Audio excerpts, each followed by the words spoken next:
In today's video, I'm going to teach you how to set up units of measurement in CostMiner. CostMiner is a great tool for construction estimating and takeoff, providing a streamlined approach to managing your projects.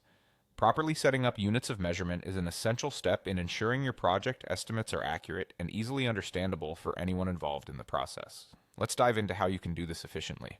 First, you're going to want to head over to the CostMiner website. Open up your preferred web browser and navigate to the CostMiner login page. Once you're on the home page, you'll see a button labeled Login to CostMiner. Go ahead and click that button. If you haven't already, enter your login credentials to access your account. If you're new to CostMiner and haven't set up an account yet, you'll need to create one to follow along with this tutorial. After logging in, you'll be taken to your dashboard.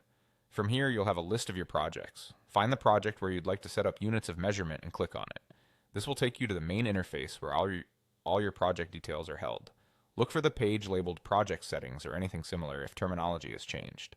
Within this project view, focus your attention on the Unit column. This column is crucial because it defines the units used across your project's various components. Although CostMiner currently doesn't allow you to create custom units, it does offer the flexibility to change existing ones. This means you can select from a predefined list of units that best match your project's requirements.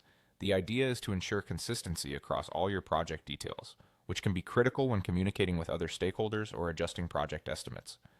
Now, to set the unit of measurement, click on the Units drop-down menu. You'll see a variety of options available, ranging from meters to feet and other standard units. Once you've accessed this menu, scroll through the list and select the unit you want to use for your project. For instance, if your measurements are primarily in the metric system, you might want to select M for meters. Once you've made your choice, simply click on the unit.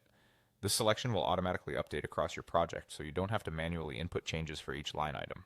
It's efficient and straightforward, saving you time and potential errors. And there you have it, you've successfully set up your units of measurement in CostMiner. Accurate unit measurements can really make a difference in your project management by ensuring clarity and precision. If you encounter any issues or need further customization options, keep an eye on updates from CostMiner as they frequently roll out new features.